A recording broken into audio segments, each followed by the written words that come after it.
Arganissima, New York. Your exotic skin, hair, and beauty source, and your one-stop shop for all your natural and organic skin and hair care, featuring authentic organic Moroccan oil and prickly pear seed oil and much more, bringing you only the best, straight from the source and proudly produced in the USA. So what are you waiting for? Shop today at www.arganissima.com. Arganissima, New York. Your beauty is our duty.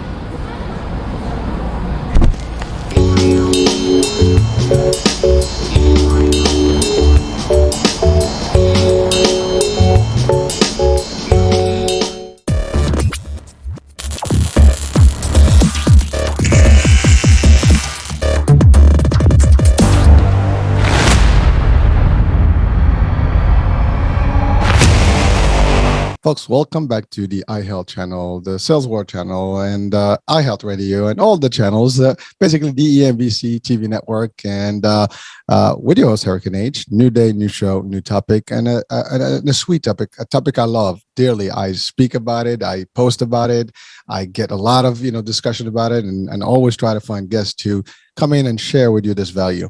And everyone watching, listening, you're probably going to enjoy this show because this is going to affect your life. And so I would ask that everybody just deep dive into this discussion and listen to it, clearly. And our guest today is going to take us to his journey and his ups and downs, but he is a teacher, a motivational speaker, a writer, and a researcher. But what he does, he lives the life that, you and I would probably want to live. Now, this doesn't mean rich, poor, or anything. This means just to live the life that you are supposed to live. And we're going to talk about that in a minute. So again, I'm being a little bit of a suspenseful as usual. And the other thing is that before I get my guest on here, I want to just clearly state this. We all strive for success. And that may differ from one person to the other, whatever that definition of success we have, but we all want to live a happy life and a life that we choose and not that we've been given or been driven by other folks, right? So that's important. So today's talk is going to take us there. So without any further ado, I have with me Liam Naden. Yes, that's correct. I got it correct. So Liam, welcome to the show. Thank you for being with us. And you. Once you tell the people where you are and what you're doing, they're going to enjoy this live here. So first things first, let's talk about who is Liam.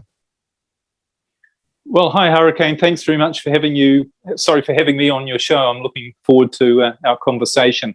Yeah, well, as you said, I'm a speaker, writer, teacher, researcher, and my whole passion in life, ever since I've been a young child, really, is to try and figure out how can we be the best that we can be.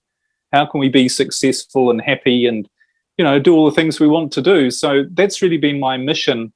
And I've tried all sorts of different things, different avenues, from religion to spirituality to self-help, motivation, personal development, business, all sorts of different ideas and different approaches to try and answer this question. And it's really only in the latter years that I've managed to figure a few things out by pulling all these ideas together and come up with the biggest clue of all, which is the topic of what we're going to talk about, which is what your brain is and what it's supposed to do and how it's designed to be used in the right way to give you the life that you want. That's going to be I don't think an hour will do justice to that one, but we're going to try to do our best. Yeah. But so let's talk about that. You said, only recently in recent years, you've kind of like discovered this whole thing. Now, I know that part of your first journey, you've got into some real deep, life crisis or whatever it is. We can refer to it, and you'll tell us more about that. And it was a life-changing experience. And for the most people, it's something that we probably don't think that it could happen to us. But potentially it can. And the question is how to handle it. But so let's take us through, you were going about your life, doing your thing, and then something happened, right? So what was that big event? Well, what had actually happened, I'll give you a brief run up to it. As I said, most of my life I've been studying success and trying to figure out how to be successful. And I started off in my upbringing in a religious family. And when I asked my parents, how can I be happy? They gave me the answer, as the teachers did, which was, well, whatever you want, you just pray to God and God will give it to you. Prayer is the answer. So that's what I did for about the first 20 years of my life. And I prayed to God, and I remember really praying hard for things and not getting them and wondering, well, hang on, I'm supposed to get it, aren't I? What's going on? But anyway, that didn't quite work out for me. And then I moved on to somebody saying, well, you need an education. That's how you become happy and successful. You get an education, and then you'll have credibility, and you'll be able to get a really good job, and you'll have lots of knowledge, and you'll be happy and successful. So I said, okay, and I went down that track, and I went to university for 7 years, studied music, actually. And I became very knowledgeable about a certain area of music. But what I noticed was that the professors and the other people in the education industry, if you like, they were very knowledgeable, but they weren't any happier than I was, and they weren't any happier than anyone else in the world. So I thought, this isn't really working for me either as a means to be happy and successful. And then I had an uncle said, what you need to do if you want to be happy and successful, you need to set up your own business. Go into business for yourself, make lots of money, and you'll have all the freedom and to do anything you want to do. And that's what I did then. I went and I set up my own business, and I was very successful. It was actually the first of 18 businesses I've had in my life so far, in all sorts of different areas. But I was really successful in business, and I was making really good money, and I had a nice home, and I was able to go on some nice trips and do what I thought I wanted. But I also had lots of problems and lots of stress in my life. And I started to think, well, this is just part of being in business. This is part of success, is stress, problems, and overcoming struggle all the time. But it didn't really make me that happy. I was, successful on the outside, but I was still not very happy on the inside. And then I went down the whole personal development, self-help, motivational sort of area, and I went to seminars all over the world. I was brought up in New Zealand, by the way, so anywhere else in the world is a long way from New Zealand to go to a seminar. But I did. I went to America, Australia, etc. And I read a lot of books, I did courses, and I did everything from learning how to reprogram your subconscious mind and listen to sort of hypnosis type tapes, to setting goals and learning how to set goals and learning how to be motivated and learning how to change your thoughts and change your beliefs and work on all of these different techniques and ideas. But one thing I noticed was I couldn't quite relate it to my life in terms of, was this working for me? Because I was getting more successful in business and I was making more money and I was doing good things, but I still had lots of problems. I still had lots of stress. And I still didn't really feel in control of my life, that it was going the way I really wanted it to do, because I still had these things coming at me out of left field, if you like, that unexpected problems that kept showing up. So I thought, well, maybe this, is it really supposed to be this much of a struggle? Maybe it is. Then I started to do some spirituality, some spiritual practices, meditation, and learning other techniques where I'd heard that, it's not supposed to be a struggle. You're supposed to just attract all of these things to you by operating on a spiritual level.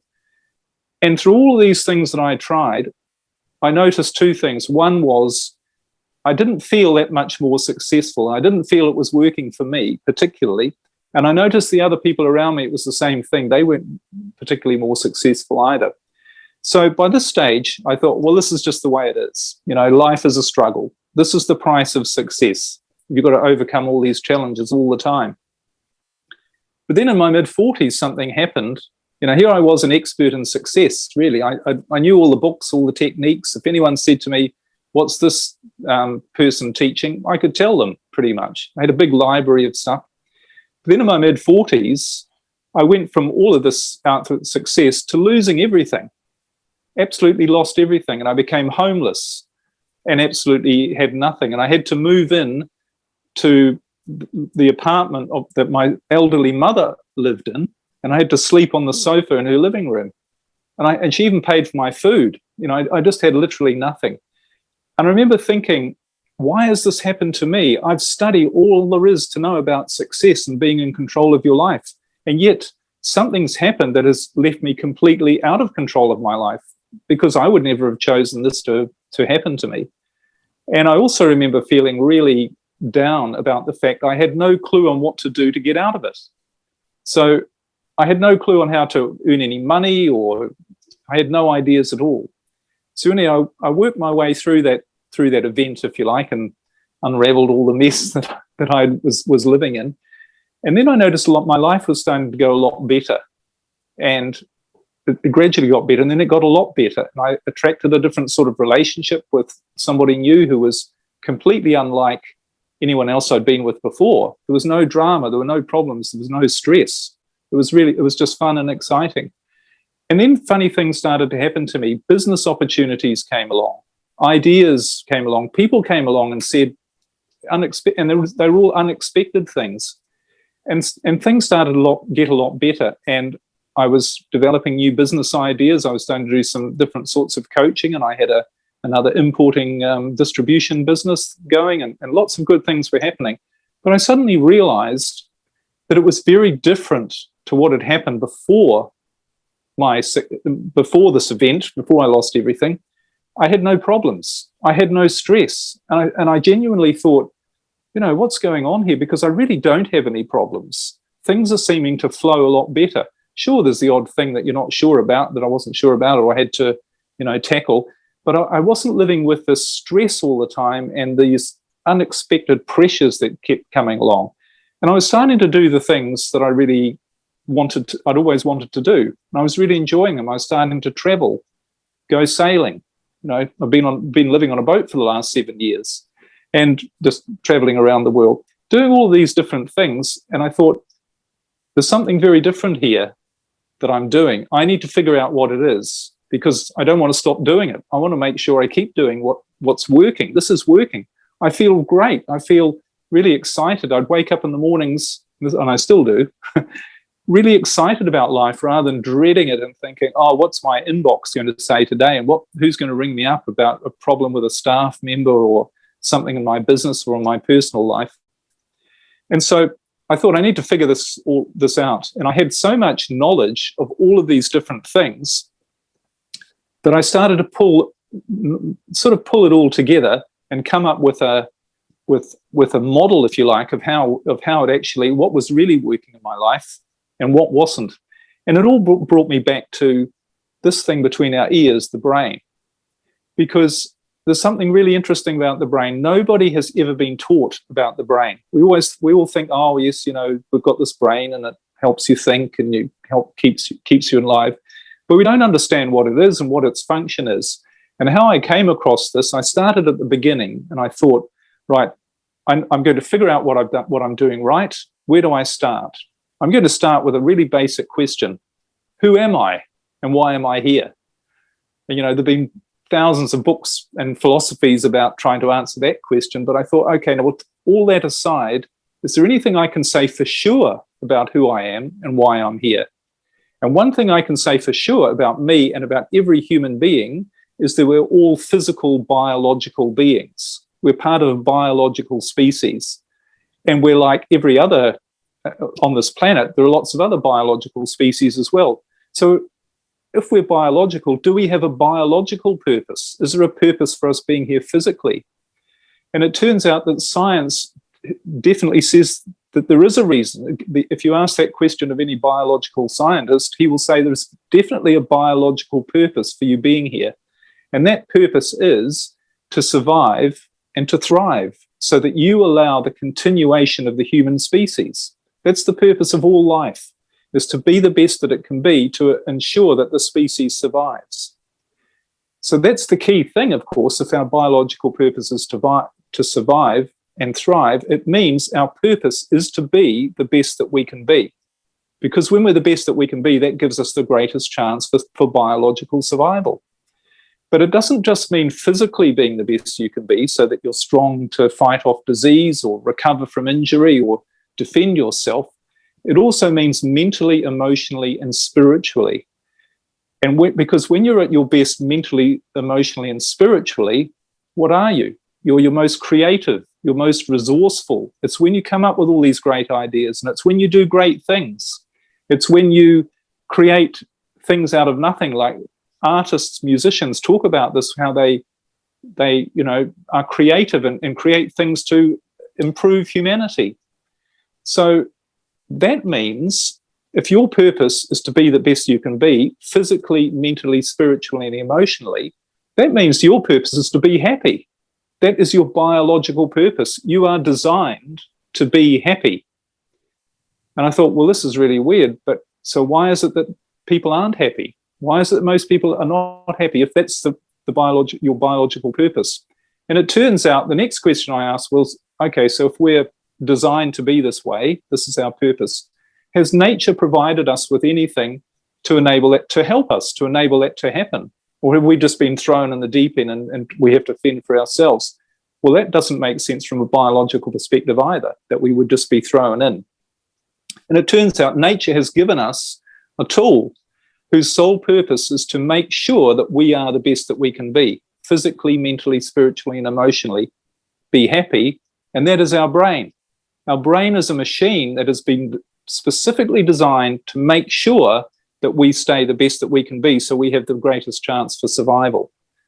So, but here's the interesting thing, and this was all part of my research. I thought, okay, what is it about the brain? What is the brain?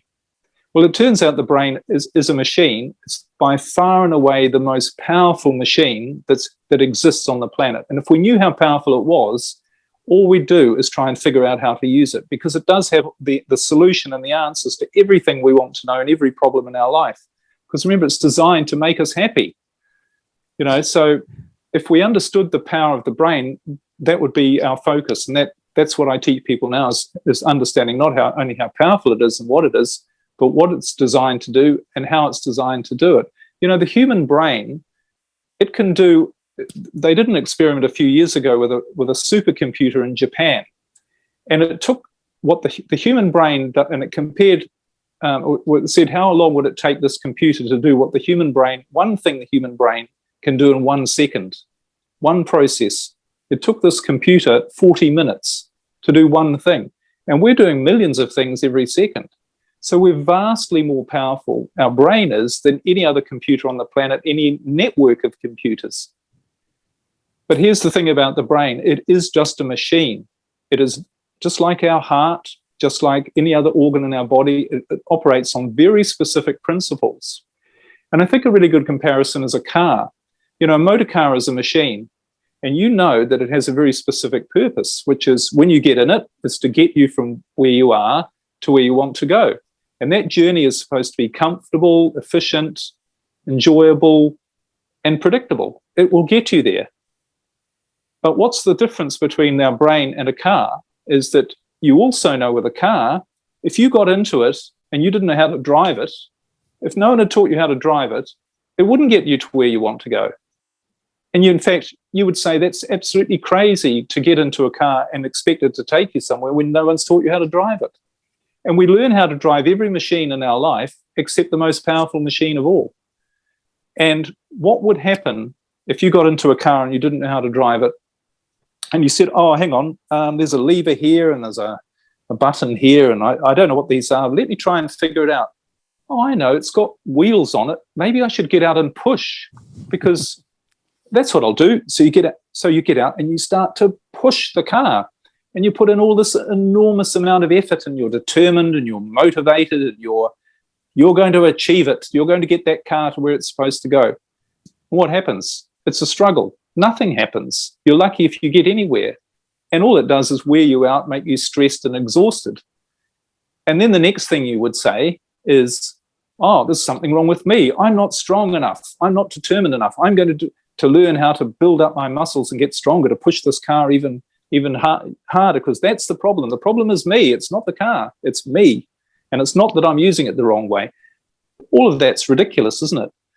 But this is how we use our brain, because no one's taught us how to use it. And we're putting in all this effort and struggle to get it to work or to get it to do something, when it's never going to do what it's designed to do, because we're using it the wrong way. We're not following the instruction manual on how it works.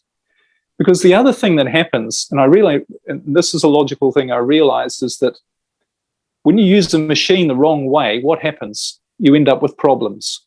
Problems are a sign that you're using a machine the wrong way. Now, if you get into a car and leave the handbrake on and try and put your foot on the accelerator, if it moves at all, what are you going to do? You're going to damage the car. You might blow up the engine and you're going to create a problem. And it turns out it's exactly the same with the human brain. The human brain is not designed to give us problems. But when we use it the wrong way, problems show up in our life. You're following me? I'm with you. I didn't want to stop you. You were going on a nice little flow there. So let's. I love what you're saying, and I'm just just taking it all in. But I wanted to just to pause and go back to some parts of your life, because for the audiences, we can see that the change, right? I mean, based on the story, there was an imminent event that happened, and it just kind of changed the way you see life. And but you did the right thing past that point and figured out a whole new way to live. And that's where we're talking about the brain power. And but before that, for the average person, if not everyone, will probably consider you are the ultimate successful story before that main event. Meaning that, first of all, you were religious, so a lot of conservative people out there, and even they're liberal, it doesn't matter. But religion can be a nice thing to have. So a lot of people would relate to you, be like, yeah, this is good. And by the way, I did want to make a comment about that. I believe in all religions. We all know one thing, that God is there, will help you if you help yourself, right?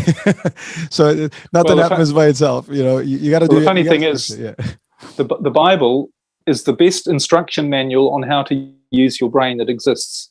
There you go. But no one's interpreted it that way. We'll talk about that if you like a bit later. But religion tells us exactly how to use our brain, but nobody understands it. Therefore, nobody does it. I agree. Well, that's what I'm saying. I mean, we have to. I mean, religion is there for more like guidances and kind of like it's almost the divine legislation. but we could talk about that, separately. But the fact is, when people say you just have to ask and pray, prayer alone is not going to do it. Actions speak louder, right? You have to do the action, and then the rest is history. So, I just wanted to make that comment when you said that, because that's beautiful. I mean, there's nothing wrong with prayer. I mean, I think everybody should pray and be close, to. Well, prayer works if you do it in the right way, and most people aren't doing it in the right way. Sadly, I agree, and that's what I said. I mean, it's a beautiful thing, but without doing it correctly, as you said, it's not going to work. And part of doing correctly is doing the other pieces of that you're supposed to do. The other part is you did take the time to educate yourself and get to the right level. And so from that aspect, many people also will look at you like, wow, I mean, you went through, different, 7 years in college. That's not just a basic degree. This is an advanced degree. And that means you are smart about it, and you're good. And then you said you had one of 18 businesses you started then. And the ultimate, pleasure for people here is like either being in the business or like being a successful story in a career path, like whatever industry you choose. And so up to that picture, I mean, you were really doing it where in the template that everybody else is using today, because really everybody is looking at it this way. I want to be good, family, religion, blah, blah, blah, all that. And then I also want to be very educated so I can be from the top people in terms of my knowledge and skills, and in intellect. And then the next thing, if I don't want to go into the career path and work in, let's say, corporate, I want to go into business. By the way, business, there's nothing wrong with it. I mean, being, your own boss in a way, it has its merits and pros and cons, because it's not always as peaceful and peachy as people think. It comes with, to your point, stress and who's gonna, people don't show up, this, that, the other, there's cost, there's many things. But you did all that. And so for our audiences, like, that would have been like the dream on its own. These are all dreams, actually, different levels of goals in life that people might have and probably still do. And you did all that. But then all of a sudden, things happen. And by the way, it can happen to all of us. I've experienced it too. When you go to your best stop and then like overnight, things just turn back against you.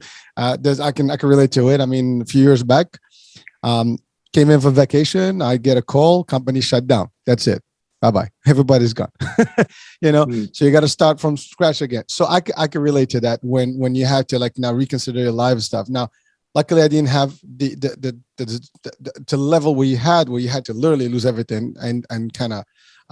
I mean, really, that's a tough one. I can't even fathom how you did it, and that's a tougher. I mean, you're definitely a better person than I am in terms of that, because you handled it well.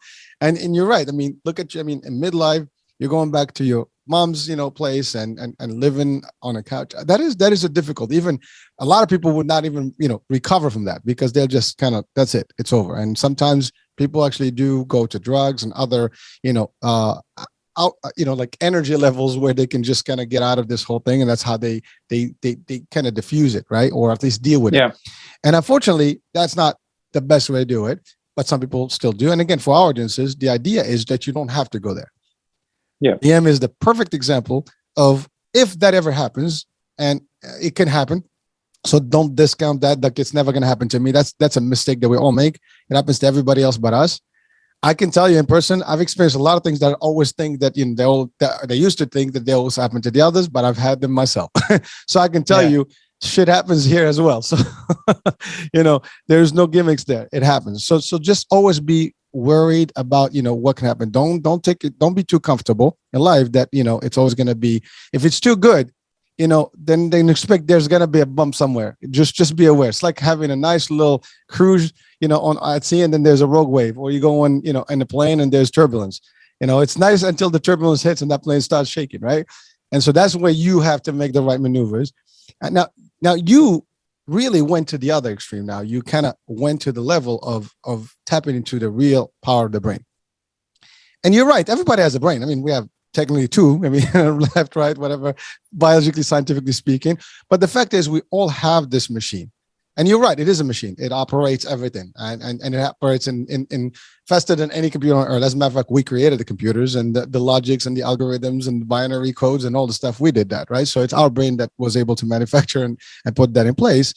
But the fact is, we don't use it. As a matter of fact, most people will agree that we don't use like a couple of % of our brain capacity and capabilities, and even operate them. And the analogies you gave for the car, I love that. I mean, you're right. I mean, imagine that. You're pushing the car. Yeah, it's moving, but now it's not moving the right way, and it's not going to get you anywhere. So that's what we keep doing. We just struggle. We basically keep struggling and spinning our wheels and kind of like just trying to figure out stuff, but we're not really like, asking the right questions. We're not really discovering ourselves and like what really, works for me, what would make a difference for me. And we also this is the other typical part, is that we always look at the others. Well, they're doing it, or we just want to be standard just like everyone else. Everyone else. And that's the other part that we shouldn't. You didn't do that. You actually took it your way and figured this out yourself, and you did what it took, just tapping into the brains. And that's in itself an achievement, because just taking the time to reset and revisit and really understand that. And you asked the question, to your point, philosophically speaking, that's a question that's been, for millennia. Who am I? That's a very big question. I mean, philosophy has been discussing that since the Greeks, right? Or beyond. So now let's talk about where you are. So you got into this brain realization, like how it works, the machine itself, the power of this machine. Now, what can you tell people? How can people even do the same thing as you did? I mean, because it's one thing to hear it, but really, like I'm thinking about it. If I have to sit down here and figure out what my brain and how powerful it is, I can think about it, but I don't even know what to begin. So how did you do that? Well, I think there's a few things to unpack from what you've been saying, really. But can I just say, a lot of the things that are accepted wisdom about who we are and how we get what we want and how we're supposed to live, what I found was, from a biological perspective, from a logical perspective, many of those things simply aren't true. For instance, I mentioned the thing about, problems are a sign you're using your brain the wrong way. And a lot of people are going, oh, well, that's all well for you. You don't, to say you don't have problems and I've got all these terrible problems. How can you say that? But all I'm trying to do is share with people the truth. And one of the things about using your brain the right way is you see things differently. You see the truth. When you use it the wrong way, it literally blocks you from seeing the truth. So, and you mentioned something interesting as well about, you were living the life that everyone would aspire to living, with the money and the success and all of that. But here's the thing we forget, is that our biological purpose is to be happy. That's actually what we want. And that is success, is being happy. All of those things, the money, the houses, the lifestyle, the travel, whatever you want, the relationship, whatever you want to call it, that's getting those things is not success. You only want those things because you think they are going to give you what you really want, which is to be happy. So your whole purpose, the whole thing that everybody is doing, the only reason everybody is doing anything is to try to be happy. And you've just figured out for yourself what you think, and by comparing yourself to others and what you've heard, well, this will make me happy. When I make $1 million, then I'll be happy. When I get the house, then I'll be happy. When I fix my relationship or create a good one, then I'll be happy. But they're not. That's not the truth. The truth, and here's the thing about your brain, and this is another thing that I realized, your brain knows what you need to be happy. It knows everything about you, about what you need to be happy, but you don't know it, because the part of your brain that knows is not the part that contains your thoughts or the information that you have. And this is why you're sitting down and trying to figure out what you want. And I did all of that. I set all the goals. I achieved the money, made the money and everything, but I still wasn't happy. So I still didn't feel successful. So one of the most fundamental things to do when you start to understand who you are and why you're here, you've got to get on track with your brain to start going after the things that truly will make you happy. What's the point in having all the money in the world and being miserable? It's not the point. And this is why so many people end up with achieving certain success and they're not happy and they're miserable and then they kill themselves or whatever. And it all comes down to how the brain functions. Can I just make one other point biologically about who we are? We've got this stuff in our body called DNA. I'm sure everybody's heard of it. But here's the thing, what DNA is in every cell of your body, there's a strand of molecules. If you stretch it out, it's 4 feet long in every single cell of your body. And you've got 75 trillion cells in your body. So if you stretch all that out end to end, you've got 50 million miles worth of DNA in your body. That's from here to Mars, or actually a little bit further. That's all just in your body. But what is this DNA? Every one of those 4 feet of DNA has a blueprint for who you are. There's more than 250 million pieces of information about you, and they're unique to you. And your brain's job, or what it's trying to do to make you the best that you can be, is to manifest that blueprint of who you are in your life. But it's different for you, it's different for me, it's different for everybody. And this is when, if you start comparing yourself to others and saying, well, he's living an amazing life, or they're not living a great life, and I'm not living a good life, or I want to do something different. You can't do that. That's not the way. You're using a limited part of your brain, which is, we'll get onto what the 4 parts are. You're using the wrong part of your brain to try and find an answer. So your whole purpose is to activate the part of your brain that knows more than you do about what you want, what's going to make you happy, and how to get it. And then all you need to do is let that part do its job. And then you really will be happy. You will achieve. Now, it's whatever you really want. And you might end up doing things. People I've coached, it's been the same for them. And it was the same for me. I never dreamt I'd be sailing around Europe in a yacht for 7 years. I never put that on a goals list. But and all sorts of other things that happen on a really regular basis that I never thought would happen and I never thought of, they show up because they are the parts that are in my DNA that are right for me. So I think one of the biggest problems with society is we're on this track, because we're using our brain the wrong way, of comparing ourselves to others and thinking there's something outside of me that I need to get, I need to figure out, and I need to figure out in advance, and I need to know the 20 steps to get there. That's just not how nature works. It's not how you work biologically. It's not how you're designed to work.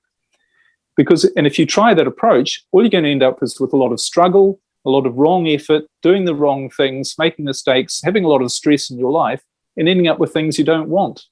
It's just not the way it was supposed to be. It says in the Bible, can I just quote the Bible? It says, give no thought for tomorrow. Do not be anxious about tomorrow. Let tomorrow take care of itself. Do not worry about what you shall eat, drink, or wear. Aren't you much more special than the flowers of the field and the birds of the air? And they don't worry about it.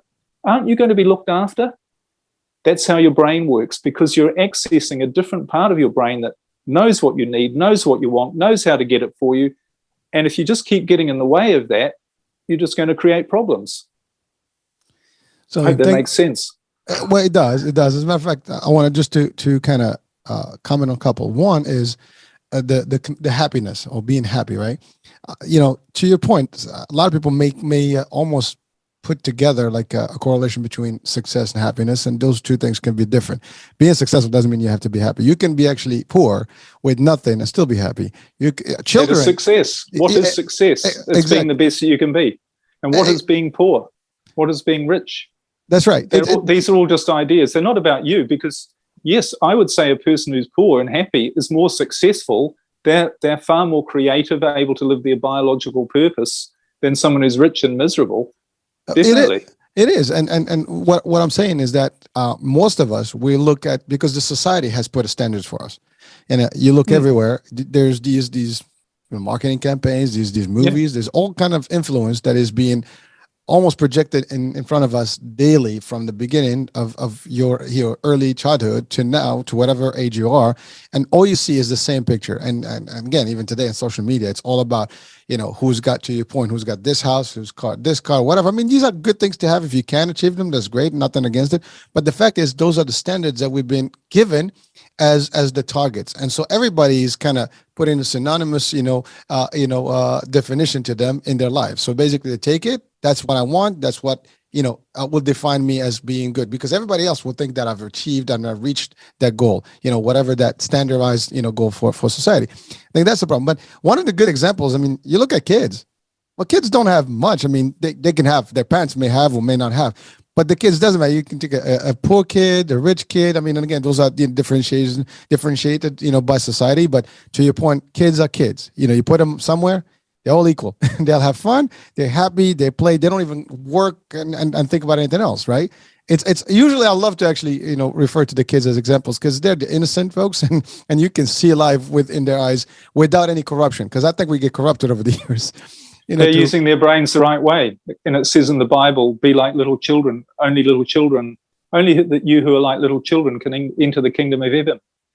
Well, you're right. Innocence. That's really it. And well, when I explain how the brain works, we'll understand how that plays into being childlike.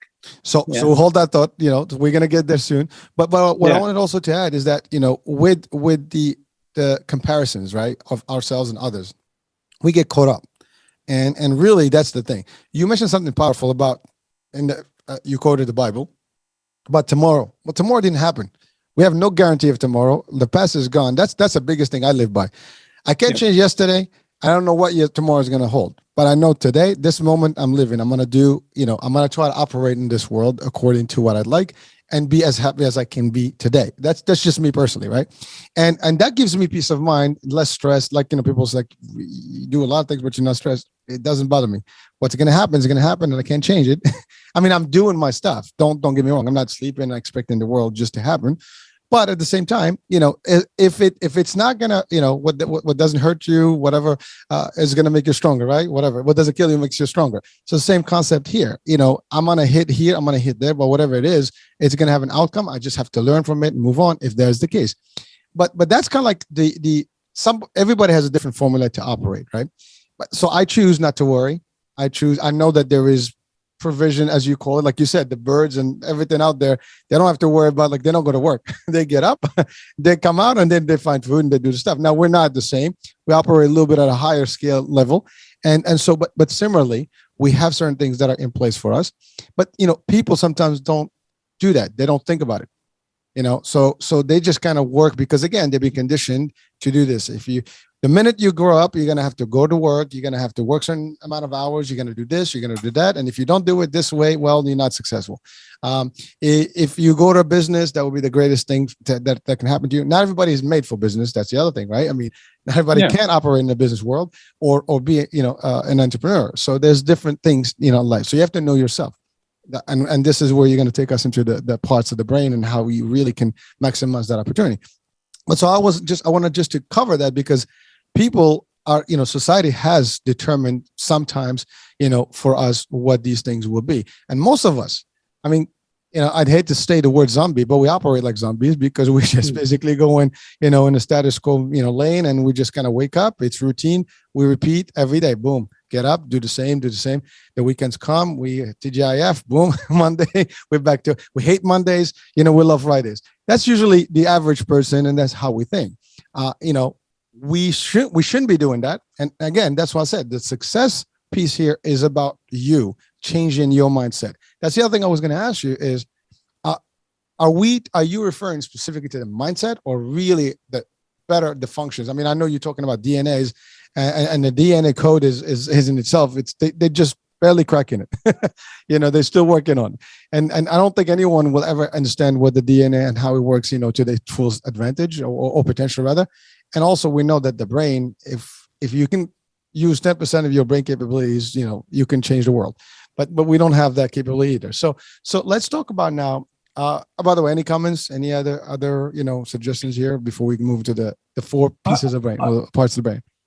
Well, I think the thing we need to realize about the brain, all this idea about changing your mindset, or we only use 10% or whatever it is, all of that, and none of these things are true, by the way, because the more research you do into what the brain actually is. But these are ideas we've picked up all the way along. But all of these are really not the way we operate at all, because your brain, remember I said right at the beginning, your brain is designed to make you the best that you can be. That's biological. And if it's not doing that, then you're using the machine the wrong way. But the other thing is, it's not supposed to be hard or difficult. It's not supposed to be something you have to learn to do. This is natural. This is the natural way you use your brain. It's just like everything in nature uses the machinery that it's been given to achieve the outcome of surviving and thriving and carrying on the survival of the species. We've just made it so complicated, so difficult, and thinking, I need to work on this. Because the fact that nearly everybody is doing it wrong doesn't mean that it's the wrong idea. It doesn't mean, just because most people are having problems in their life does not mean problems are natural. And if you really think about it, it's another thing you made a comment about, we get what doesn't kill us, what doesn't kill us makes us stronger. That's actually not true either when you delve into it, because any problem that you have, any stress that you have actually damages your body, and it damages you physically and on every other level. So it actually inhibits your ability to survive and thrive. How you grow from problems, and we could talk about this for hours, and you don't actually bust through a problem. What you actually do is you say, your brain switches and goes, right, I need to come up with something different, and you do something different. It's not the fear or the struggle that creates the breakthrough. It's the giving up of the fear and the struggle. It's when your brain is sick and tired of the fear and the struggle, then you make a little switch, and then you get the solution. And I'll talk about how that works. But the point I'm trying to make is all of these things that we've been taught about, this must be complicated, and maybe we really should learn about this, or maybe I need to go on a course for 10 years or learn from somebody to learn all about. This is our natural state. It's as simple as getting into a car and going, I push that handbrake off, I turn the key on, I put it in gear, and I put my foot on the accelerator and I steer. It's as simple as that. And everything else has been brought at us to try and make things complicated, because you talk about the film, these standards for society. Who created? Here's another topic. But who created the standards for society? People who want to control you, people who want to sell you stuff. Marketers know how the brain works. They've used this stuff for decades, even politicians. And they know that if you are happy and if you feel content and you feel successful, you don't buy as much stuff. So they have to present you with a picture of, you won't be happy until you get my product. It's all designed to do that. And so now we have this mindset in society, I have to go after things to be happy, and I have to get that, and then I'll be happy. It's all about using our brain the wrong way to train us to be consumers so that people make money, including us. It supposedly keeps the wheel going around, but it's not how we're designed to live at all. And if you live the way you're supposed to live, unique to you, who knows what that could be? It could be you have no concept. It might be digging ditches in a gutter. It might be being a tightrope walker and somewhere. It might be living on a beach doing nothing. But the point is, whatever you're doing, if your brain knows that that's what you need to be doing to show to express your blueprint of who you are, and therefore be really happy, then you are successful because you're being the best that you can be. Thank you. A lot to throw at you. No. Actually, it's pretty powerful stuff, and you're very, on point with the concept of normal versus not normal, because that's the other thing. Again, the standardized normal. Exactly. There is no normal. Yeah, your normal, my normal don't have to actually be the same. Your normal, anything is normal to you, to whatever that is for you. But we are always defining normal as like what is being told to us. If you don't do this and you do this and you do these 5 steps a day or whatever, you're not normal. I mean, you're something's wrong with you. That's the challenge. And you're right. And all of those things, somebody else telling you what you should do and you thinking that they have the answer to what you do, that's using your brain the wrong way. Well, it's funny. When you start using it the right way, you take advice from people and you get good ideas, but you don't let other people determine where you should go, because you naturally go in the perfect direction. I love it. It's the beauty of it. It is. And you're right. I mean, the idea is we can learn, and pick stuff, but you have to continue on your journey the way you want it. But you have to understand you've got an infinitely powerful computer. I don't know about you, but if someone came along to me and said, if you want the answer to any question, there's a vast library there and you can just press a button and it'll give you the answer to any question. Or there's one book in the corner that might have the answer, but we don't know if it's true or not. What would you rather use? And the little book in the corner is your thinking brain. The vast library of every book on the planet is another part of your brain. And that's the one you should use to drive your life, not try and figure stuff out by frantically going through one little book, seeing if you can find the answer. That's what we're all doing. That's what most people are doing, because they don't understand how their brain works. Well, Liam, you're going to tell us about those functions right now, but I just wanted to something you just mentioned about the. I think I lost the thought of the thought process. Just left here for a second, so we'll go to you and then I'll come back with the question. So let's talk about those parts. Oh, I'm sorry, I came back to me. So I was going to refer to the comment you made about control, and I avoided that comment earlier, but you went there. So let's go there for a second. But you're right. To your point, I mean, there is certainly all the stuff, the education system, the cultures, everything has been designed by supposedly, they're humans. They're other people who actually, to your point, maybe have figured it out and they know how to do it to keep everybody else under a certain level of control.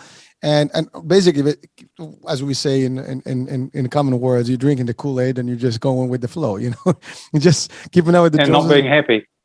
Well, and that's exactly it. And you said it something. Two comments you made powerful. One is the fact that when I said the analogy or the statement that says what doesn't kill you makes you stronger. You're right. I mean, by the way, when I said it, I mean that's just a standard word expression. But there's no such thing in your life that doesn't have an impact on you. And you're right. It's going to have a toll on you. Yes, it's just how you get out of it is one thing. Some people just get destroyed. Some people. But there's always it's like you go through a bush and you get a scratch. It's going to have a little mark. You're going to have a little ouch there. It's going to happen. But the question is how much of the damage you're going to get. And so that changes things. But to going back to that control piece, right? You said something as powerful as anybody. If you're listening right now, this is probably one of the biggest items, which is if you're content and you don't have to have everything that everybody is telling you to have, nobody can control you. That's the thing. I read something the other day that the most powerful person is the person that says it is what it is. It is what it is. What are you going to do to these people? You can't change. There's nothing you can do to impact. You're going to kill them. It is what it is. You're going to take them on. It is what it is. Life.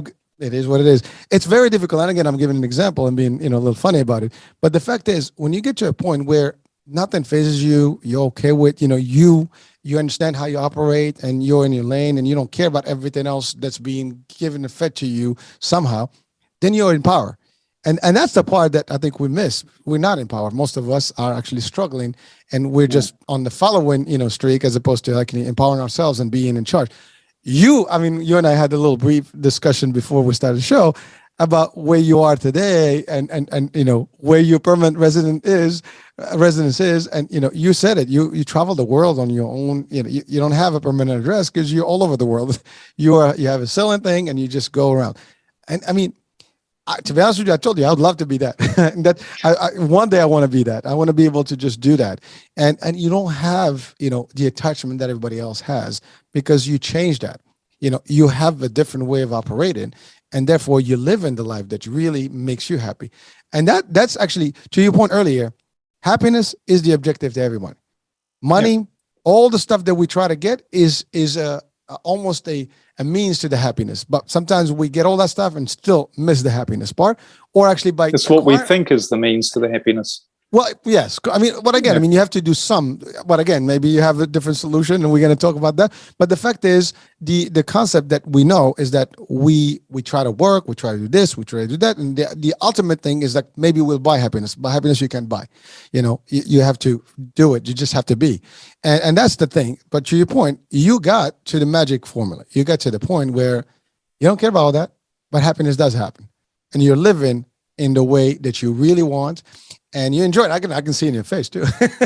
You're just nice and mellow about it. I love it. So that's a state of mind that is powerful. That is a state of mind that I think if watching people listening right now, once we finish the show and after we get through the different parts of the brain, and feel free to reach out obviously to Liam. His contact will be on our description of the show.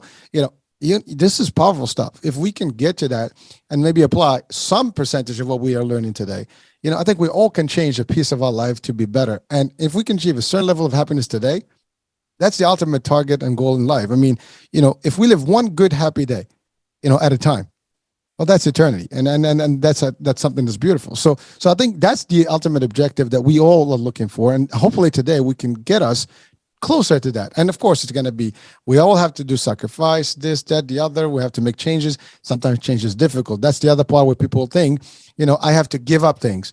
Well, we don't know. Maybe that's what you need to do. Again, I'm going to leave that to Liam. So Liam, let's talk about the actual parts of the brain, how to really tap into them to make the shift. Yeah. Well, we're going to get onto that. This is really the key to it, because so much of what we do in our life, when you understand something, it's not difficult. But if you don't understand it, it is difficult, like driving the car. Once you suddenly understand how the car works and how to drive it, you go, well, there's no possible way I'd do anything differently. What on earth would possess me to think that I could drive this car by leaving the handbrake on or putting water in the fuel tank or something? It's just not the way you do it. So a lot of what I do now is really showing people to understand how your brain works, because then all the lights go on. And it's like, it's logical, it's obvious.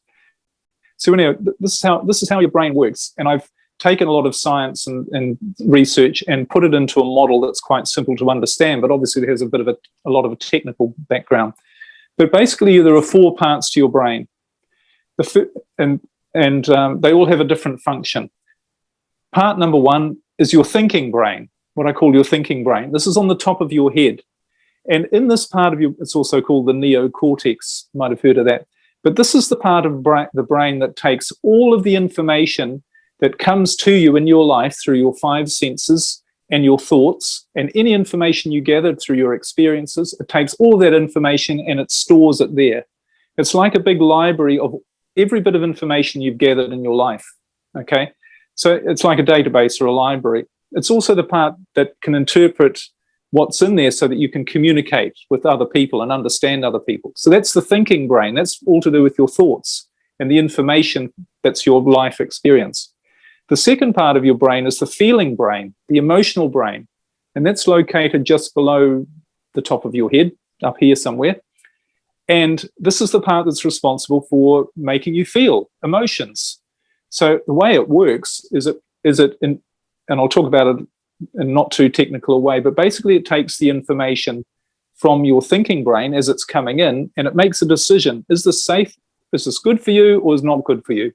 And if it's good for you, it releases hormones or chemicals, neurotransmitters they're called, which make you feel good. And they make you feel love, happiness, gratitude, excitement, all of those things. But on the odd occasion where it sees some danger, it produces another set of chemicals that make you feel bad: fear, worry, anxiety, stress. Okay, but it's all done by the emotional feeling brain. The third part of your brain is at the back of your head, and it's called your survival brain or your mechanical brain. And this is the part that's responsible for looking after all of the survival things that, to keep you going, keep you alive, that you're not thinking about, like breathing and your heart beating and all your organs performing the right way, etc. And it has one other very important survival function that's this part of the brain is responsible for, and that is sometimes in your life you might be faced with an immediate danger or an immediate threat. So in prehistoric times, you might be walking along in the forest and a lion might jump out at you. Now, in that instance, the survival brain activates something called the fight, flight, freeze, response. And it gets you to react to that certain danger and do everything you can to eliminate it. So with the lion, it might be jump out of the way or run away or shout or try and fight. We're all familiar with this, fight, flight, freeze, instinctual reaction to a problem. So they're the three parts. There's another part of the brain, and science has relatively recently uncovered this part of the brain. There's a couple of places where it's located physically. And this is what I call your creative brain. And this is the part of the brain that's responsible for your creativity, your imagination, your gut feelings. It's not to do with your thoughts. It comes from somewhere else. It's where you get a gut feeling about something. Oh, I should do that, or I shouldn't do that. It's where you get new ideas from. It's where you get intuition. And artists, musicians, and even athletes talk about, musicians, composers say, I just heard the music and I wrote it down. It didn't come from their thinking brain. It comes from their creative brain. All of the creativity is there. This is also where your motivation comes from. It's it drives your motivation to do something. You go, yes, I'm going to do that. You do it, and it works well, and you get a good outcome. But here's the other thing about what this part of the brain does as well, is that, from our limited perspective, if we're not aware of this, we don't realize that, remember we said the brain is infinitely powerful. This actually, as part of its job to make you the best you can be, the happiest you can be, and to give you everything you need to be the best you can be, it actually brings you the right people. It brings you the right situations. It brings you things that you call luck or coincidence or synchronicity. These are all managed by your brain, because your brain is a connection to infinite intelligence. Your brain is infinitely far more powerful. It has the power to do this, and this is what it does. So the whole purpose of the way you're supposed to live with these four parts of your brain, what's supposed to happen is that your thinking brain brings in all the information for your environment. Your emotional brain says, yes, everything's good. And your creative brain runs your life. So you feel in the flow, you're creative, you come up with new ideas, you make the right decisions, you avoid making the wrong decisions, you know what's right for you, the right things come to you that are right for you, and you can recognize what they are. And you're not worried about what other people are thinking or anything else. You just know, wow, I never thought I'd be doing this, or this is a new idea, or someone's giving me a new opportunity, and it's great. That's the way you're supposed to live. But there's one time when you're not supposed to live like that, and that's obviously when the lion comes out of the jungle at you. And what happens there is really interesting, and people don't realize this, is that your emotional brain correctly recognizes that there's an immediate danger, and it makes you feel fear, anxiety, and stress. And it activates something called the sympathetic nervous system, which activates your fight, flight, freeze response. And what it does is it takes all of the resources from the rest of your body and the rest of your brain to focus on that immediate threat, that immediate danger, and get rid of it instantly as fast as possible. Now, the thing is, that's absolutely big. And as soon as it does, your emotional brain says, right, everything's fine, go back to being in your creative brain, being the best that you can be, living the life that you're designed to live, that your blueprint that we're bringing to you and is all falling into place, and you're living your perfect life, whatever that looks like for you. But here's the thing. When the emotional brain activates the sympathetic nervous system, and it makes you feel fear, worry, and anxiety. As I said, it shuts down all the other parts of your brain and body that aren't useful to fight off an attacker or an immediate danger. It shuts all that off. So what does it shut off? It shuts off your creative brain. It shuts off all of your intuition, your creativity, your imagination, your ability to solve problems, the right people, the right circumstances, the right situations coming to you. None of those are useful. I mean, if you were there appreciating how beautiful your environment was when there was a lion running to eat you, you'd be dead. It has to focus only on the problem. And your brain is saying, you're doing this automatically. Where's the danger? Where's the threat? That's all we've got to focus on. We've got to get rid of it. And that's absolutely perfect when the lion's running at you. But what we don't realize is what we're doing with our brain is our brain is making us think that we're faced with danger all the time. Because when you feel anxious, stressed, and worried, your brain is telling you that you are faced with an immediate danger. And what's the problem with that? You can't solve your problems. If you feel fearful, stressed, worried, anxious, you've got to realize, unless the lion's running at you, you're using your brain the wrong way, and you'll never create the life you really want. You're going to have problems. You're going to make mistakes. You're going to do all the wrong things. You're going to react to situations. All that part of your brain is blocked off to you. And this is why it says in the Bible 365 times, I think, be not afraid, have no fear, be not anxious, because that's using your brain the wrong way. And all you've done, somehow your brain has mixed up what is a real threat to your survival, the lion, to an imaginary threat, something you've dreamed up, and it makes you stressed and worried. But we don't realize that blocks off you haven't got a hope of solving that problem without the problem-solving part of your brain. You're only going to make it worse. You're only going to create problems, and you're going to do what I did, go through a life of stress and always problems showing up and never feeling happy and never quite doing exactly what you want to do. And then you think then you're going to be busy writing down what you think you need to get to be in a happy place, rather than letting your creative brain, which has all of that ability, that's its purpose, is to bring you all the stuff you really want that you don't even know about. But you can't do. So all you need to do to use your brain the right way is to realize that fear, stress, worry, anxiety, that's blocking you from, you'll never get your ideal life. You'll never be the real person you're supposed to be if you feel that, other than on the very odd occasion when something's going to kill you or harm you there and then. And this is what I realized I was doing differently from before and after. I wasn't operating from fear. I was operating from the point of view of whatever happens, happens. Whatever shows up, shows up. I give up trying to find out the answer to what I really want to be happy. I give up trying to find a way to be happy. It's all, and it was only later when I started to study all of this that I realized and came to the realization that it's because that is the part of your brain, the part of the brain that I was using. I wasn't in fear anymore and trying to fix things and solve problems when I was shutting off the problem-solving part of my brain. I hope that makes sense. Well, it does actually. I was going to make a comment about the way you described it. I mean, that's exactly the way we are living today. Every day, people waking up, and the world is full of dangers and all the different reasons why we are always in a fight, a fight mode. Basically, we're just kind of like in a scary mode and struggling. We're struggling. There's nobody probably that's watching and listening right now that cannot relate to this. You wake up. I mean, maybe there are exceptions. You are one, and there are a few probably that achieve that level.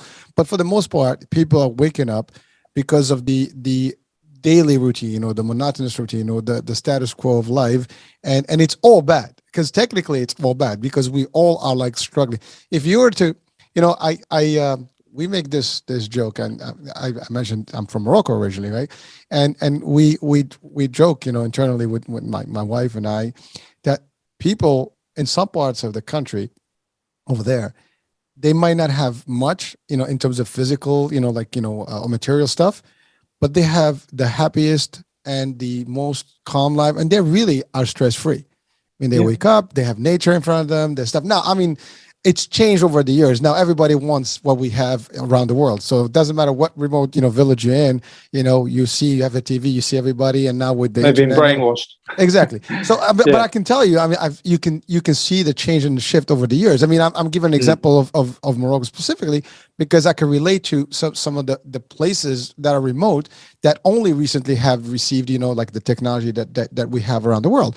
And when you would visit there, these people, before they got corrupted, and influenced, they were really happy. They would be more hospitable. They would be, very peaceful. They wake up. They were healthier physically. Yeah. I mean, they ate naturally and stuff. And even today, I mean, in the modern world, there's a lot of people that go into the natural state and they're naturalists, right? They live a more holistic and natural life, and they change that dynamic, and they really live a better and healthier physical, mental, everything.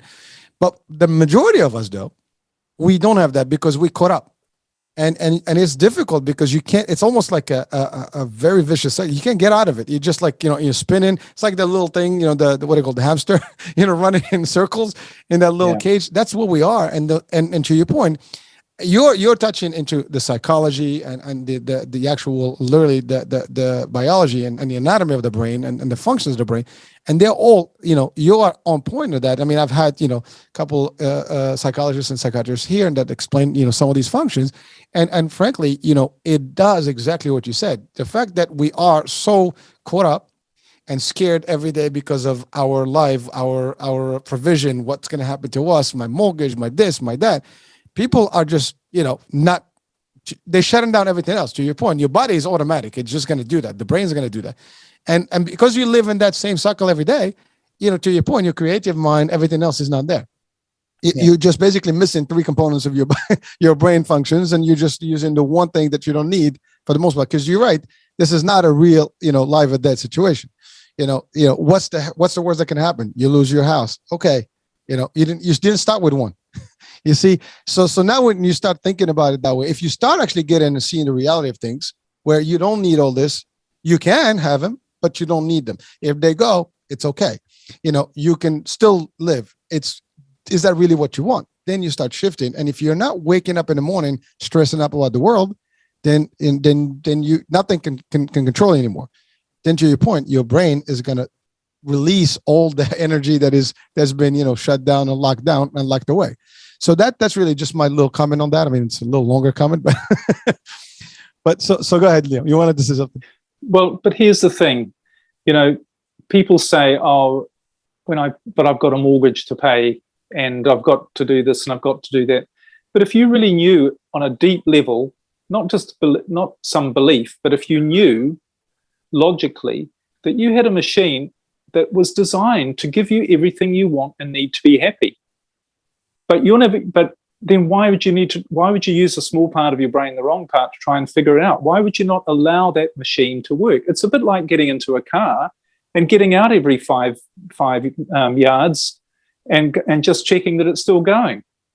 You don't do that. It's going to do the job for you. You don't need to worry about it and think and check on it and doubt whether it's going to happen. So when you really understand that, then you don't worry about even whether you pay your mortgage, because maybe you even having a house, as you say, isn't right for you. I mean, I lost everything. I haven't lived in a house for more than a decade. I haven't lived anywhere for more than a decade. And I don't worry about where I'm going to live because I know my brain is just going to bring, and it always, touch wood, when I use it the right way, it brings me all sorts of weird things. A couple of years ago, my partner and I, we sailed from Turkey through the Greek islands to Italy. And we thought, well, we don't want to go sailing for the winter. We need to go find somewhere else for a few months. We'll leave the boat somewhere. We thought, we'll just leave the boat there. Where are we going to go? No idea. Something will show up. And I just happened to be on a house sitting website because we've done lots of house sitting over the years, looking after people's houses. And there in southern Italy was a designer house with an infinity swimming pool overlooking the ocean, surrounded by forest, and the owner wanted someone to stay there, just to keep an eye on the place for 3 months, however long you want to be there. And I looked at this advertisement and I noticed there were 50 people who'd applied for this to live in this amazing house in Sicily, southern Italy. I thought, oh, well, what does it feel? Oh, yeah, I'll just apply for it. that feels right. Well, it turns out the man who owned the house was a New Zealander like me. This is in Italy. Not only that, he was born and brought up in the same little town that I was born and brought up in. He went to the same church that I did. And the funniest thing of all, his name was Liam, same as me, an unusual name. So who gets to go and stay in the house? Now, we didn't know the day before I'd spoken to him that even existed. So this, and I'm not saying this to be try and sound like I'm a great hero and how smart it is and all that, but this is the sort of thing you need when you start using your brain the right way. You know that whatever happens is going to be right for you. And even things that appear like disasters, I mean, losing everything on one, for a lot of people would say that's a terrible thing to happen. It was the greatest gift that ever happened to me, because that's why I'm talking to you. That's how I learned about all this stuff. This is how I can help share this information with people. I would never have learned any of that if I hadn't happened. I'd still be struggling, doing the goal setting and thinking, well, I need to know more and get more and not be successful, which is being happy. So when you really, and this is why in my coaching, I have a program where there are 3 parts to it. The first part is all about, you've really got to understand your brain. It's a bit like someone comes along to you and says, here's a glass of hydrochloric acid. I'll give you $10 million if you drink it. What do you say? Well, it doesn't matter if you give me $100 million. All right, I'll give you $100 million. Will you drink it? No, but $100 million will make you happy, but it's going to damage me. Hydrochloric acid is not the way I'm designed. I'm not designed to drink hydrochloric acid. And it's the same when you understand your brain and how it works. There's just no way you're going to use it any other way. And the whole thing about fear, if you know that switches off any hope you have of really living a happy life, you're going to do everything you can to avoid feeling stressed and worried. You literally are, because that gives you no hope. But you would only do that if you knew that part of your brain, if you trusted, had faith and understanding that part of your brain is designed for and will make sure you live the best life you can. You just need, I don't know if you've seen the film The Matrix. Oh, love that. Yeah. And what does Morpheus say to Neo? You have to let it all go. Fear, doubt, and disbelief. You have to free your mind. And I can show you the door, but you're the one who has to walk through it. It's exactly the same thing. You quoted it right. I have to say, you've probably seen it a couple of times. A couple of hundred times. I know. Yeah. I love that movie. Well, if you can understand the Matrix, you can realize what this life is about. It's a very deep film. And life is a matrix, and we can go to the philosophy of that movie, and this is like what you're doing right now is that red pill. We're red pilling people right now. Wake up. Yeah, wake I know. Up, people. I know it's a lot to take on, and sometimes I feel people would be happier if I said, "Oh yes, just set your goals, try harder, and keep figuring stuff out." But I've tried all of that. It didn't really work for me. It didn't work particularly for other people that I now help and coach. And it's interesting. I interviewed a man on my own podcast. I don't normally have guests, but I had him. He wrote a book called A Rich Man's Secret. And he had a business. He's retired now, but he had a business. He had 1 million customers. He was paying $40 million a year in tax. That's how much money he was making in America. He had 2 private jets. And he said, Liam, I could never have put this on a goals list. There's something else. Whatever created this in my life, it wasn't in my head. It wasn't in my thoughts and what I would figure out. And he's right onto it. And he shares the same experience that I've had. There's a different part of you that's at work here, from your thoughts, from your struggle, from all of these things. And of course, we've been conditioned to think that struggle is good and you have to figure all this stuff out and you have to have goals and you have to have these things that society tells us. But it's all based on fear. It's all based on making you trying to make you realize that you're limited, and you need to get all those things and pay me some money, by the way, along the way, buy my house, buy my car, buy my holiday, whatever, but for you to be happy. But it's just, that's about knowing how to get people to part with their money rather than tell them the truth. It's to make you feel inadequate. Well, Liam, thank you. And so some people actually may be skeptical, and let me just clarify.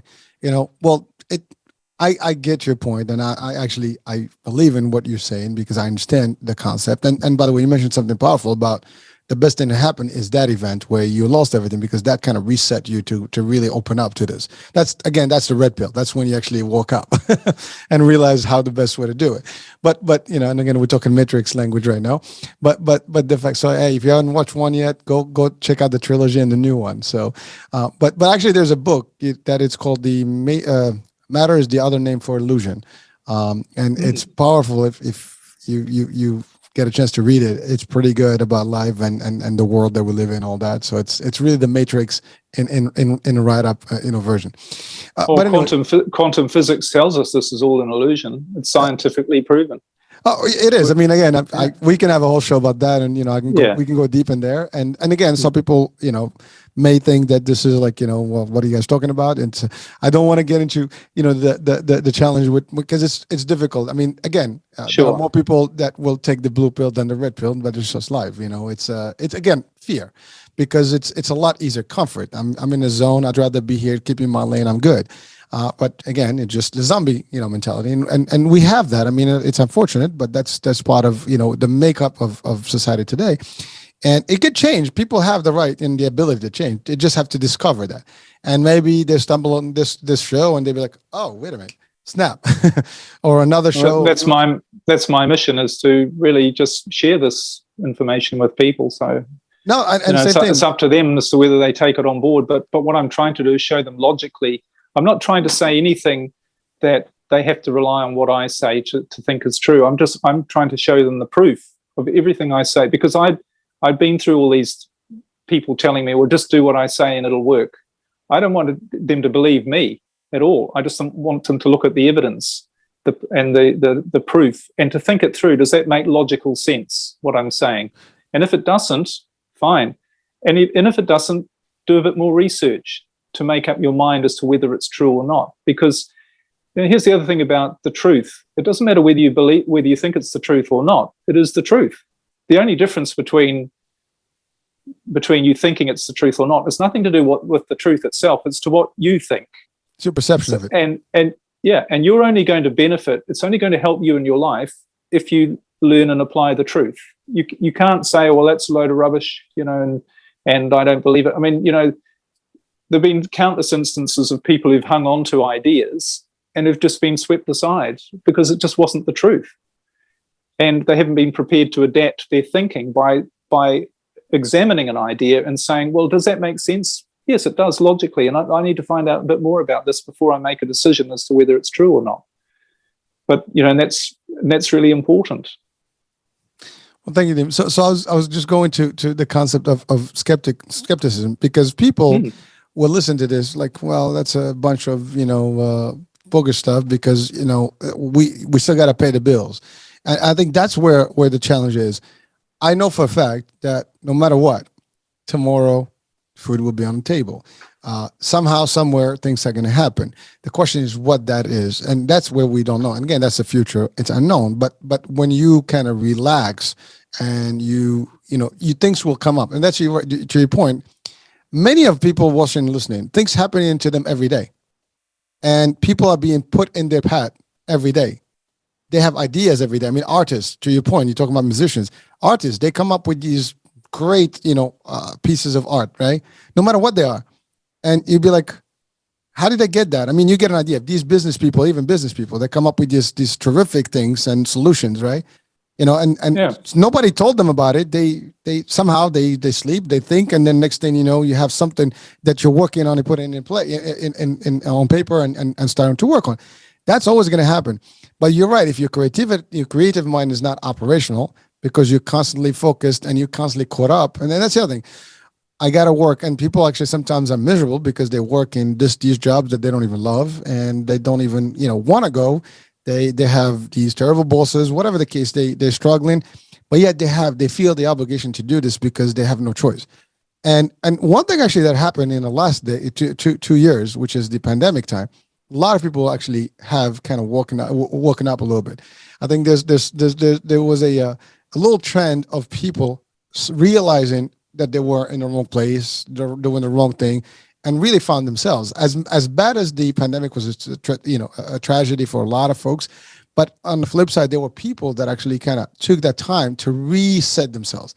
And they had enough time to really figure it out, and it changed their lives. Many people actually have really turned to a different place, and they're actually doing their own thing now. They're happier than ever. And again, it's not for everyone, but it could be for everyone. That's the good part. I mean, anyone that has a brain can do this, and anyone will experience it one way or the other if you're open to it. That's the other thing. You have to be able to see it and open yourself to it. If you say, "Man, this is not going to work," it's not going to work. You're telling your brain is already that's not happening. So that's actually the biggest part. So the skeptics will be like, "Well, Liam, you know, you're talking about like you have a happy life, you know, but you don't worry about, you know, what are you going to eat today?" You said it yourself. We're going to figure out. You found a house, and it happens to. And by the way, that happens to everyone. If they just think about their lifestyle or their life cycle, actually, they will think that, "Oh, I met this person who actually got me to this person. I wasn't planning on this." You can be just talking to someone, you know, buying some food, and next thing you know, this person could be the biggest change in your life. You don't know. So, but if you are constantly worried, to your point, you're not, you know, open to it. You got to open up. You have to be clear about it, and you have to know that you have options, and the life is not going to end with you just being, you know, doing what you do. You can do better, and that's actually personally how I see it.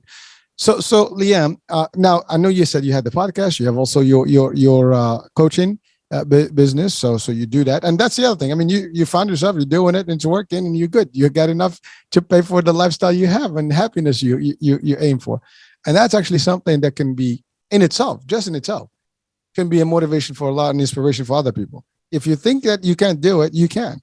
You know, do something that you can, that you see yourself able to do. Stop stressing and let it happen. Just work towards it, and it's going to happen. And you're going to see results faster than you can imagine. I can relate to it too, and we can talk about that, you know, in a different chapter if you want. But the fact is, we want you, if you want to learn more, reach out to Liam and see what he has to offer and how his concept works. I mean, obviously, he's given us a very, you know, clear picture of what it is in general, but I'm sure there's more to it. And the other thing is, so I know we've kind of gone over the hour, but any like last focused words of wisdom that we can just, you know, leave. I mean, we can do this for another hour easily, but just in the interest of time, can you just kind of summarize something like an advice to people right now that they can do today that can, you know, trigger them to actually get that red pill or change their life and live the happy life that they want and a true success at that point? Well, I think it's just to entertain the idea.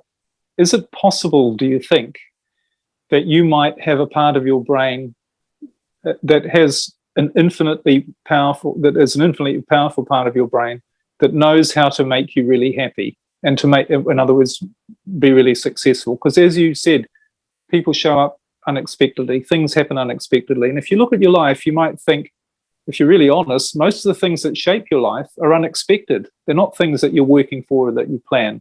The person that you meet and you end up marrying, you don't plan on meeting them the day before. So if you can just entertain the idea that maybe it's possible that there is a part of my brain that is an infinitely powerful machine that has the power to give me the life that I really want and is designed to do that. And if you can grasp that idea, then you might be motivated to think, well, maybe I just need to find out if this is actually true, if that exists, and if it can do all those things. And this is what my podcast, I go into great detail to explain all of this. But just to open your mind a bit, because the problem is when you're in a state of worry, anxiety, stress, you can't see any of this stuff. So that's the other thing to say. Maybe there's something out there, there's something different that I can't see because I'm feeling stressed. Maybe my brain is stopping me from seeing things in a different way, in the right way. And and that is the truth. So, you know, you can come up with all the justifications. This doesn't sound right, and that doesn't work, and that doesn't sound logical, and it's all real for him, or it wouldn't work for me. Maybe that's your brain talking to you. Maybe it's because you're using it in a way it's only giving you these sort of negative messages. It's not to do with you. It's not what you want. But maybe this machine that you're using is not allowing you to operate properly. Just entertain that as a thought and say to yourself, I'm going to find out a little bit more about this and see, is this actually true? Yeah, I mean, you know, you hit on a powerful key. That's a true key. Like, you know, there's on one of the matrices they had the key maker. Yeah, I call it the key maker. So you gave us the key here, and the key really is, to your point, entertain the idea. Ask the question. What are you going to lose? There's nothing to lose by asking the question, by entertaining it. At least be open to it. See, if it doesn't work for you, that's okay. But you owe it to yourself to even to just ask and figure out. If things are not working out, or at least you're not seeing, the happiness, the true happiness, which is where you wake up and you're enjoying life and doing the things you want, then ask the question. Maybe something is wrong, and we all know that when something is wrong, we know if it's consistently not good, or it's consistently hurting us, and we know that it's like a relationship.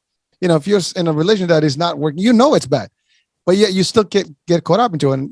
And I know you talk about this. You have another topic of discussion that you do this, right? Yeah. Marriages and all that. So right. But it's a very similar concept, right? But life is your ultimate relationship. It's yourself and life, your life. And so if you are open that there may be more to this life, there's better purpose for me, I can do more and better. That's a start. You start there, and believe me, and I know, Liam, you believe in this, it will start, almost revealing itself to you immediately. But again, it's the same thing. Red pill, blue pill. You take that red pill and oops, wow, this is not what I expected. And you'll be very surprised, I would say rightly, positively so. And you'll be happier, just to know, because now you're going to see a whole different, it's like in the Matrix, they have the back doors. You're going to open that door and everything. Like you can just, open up to any door you want. You unlock the keys to every other, exit and new worlds of opportunities. And you will be able to do that. So again, that's all. Thank you, Liam. That's powerful, message, for the audience. Well, it's even like saying, maybe you should entertain the idea. Maybe I wasn't expecting to hear this sort of stuff when I tuned into this show. But why am I listening to this? Maybe there's a part of my brain that wanted me to hear this, and to maybe look into it. There you go. And you're right. We stumble on things, right? Yeah. You don't even know how you stumble on things. Yeah. We think we stumble on it. Our brain knows, but of course, Well, I mean, it's not in our control. In other words. Yeah, it happens, and like you just find yourself exposed to something, and you're like, where was I before? How did I miss this before? But that happens to all of us, and anyone listening or watching can relate to that. I don't care. And this is a worldwide show, so people all over the world have the same equal opportunity to tap into this.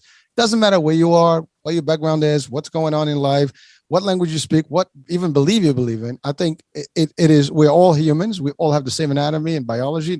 We have the same brain functions. And if you open yourself to it, you will see a difference. I mean, I believe in that personally. And it works for me well. It's obviously working well for you, Liam. and maybe we could do a comeback and talk about the other stuff that you do. So I know we're coming on to the end of the show. Yeah, love to. So definitely unlock, be open to your, to the truth. Be open to just at least discovering. Be open to just questioning things. And it starts with questioning things. I mean, in general, if you ask the questions, sometimes the answers scare you. And I think that's the problem. People are not ready to get the answers. People are not sometimes ready to do different. They're not ready to kind of leap towards like the unknown, or like to the uncharted territories, which is basically, again, in relation to the Matrix. When you take that red pill, it's a whole new world, and the whole new world is going to come in with a whole new set of surprises and successes and happiness, whatever you want. But unless you open that door, you're not going to be there. So be in it to win it, as they say. Yeah. So Liam, again, I know I already asked you for the words of wisdom, and you've given us the unlock and be open to the concept, and thank you for that. So listen, it's been a pleasure. I don't want to stop, but unfortunately we have a restricted amount of time. So thank you, and powerful stuff. Hopefully folks will see value in this particular show and learn from it. Please do check out the contact, the link actually for Liam and his operation, his podcast, and his coaching business. So hey, check it out. You never know what you're going to find, right? Treat life as an adventure, not a struggle, and you'd be surprised. I love that. See, that's even better as a final words of wisdom. Thank you for that. All right. Well, folks, thank you for being with us. Thank you, Liam. Folks, thank you for being with us today, and for watching, for listening, and hope you enjoyed it. We'll be talking soon. New guest, new show, new topic, and maybe Liam will come back to us, at a different show. Talk soon. Love to.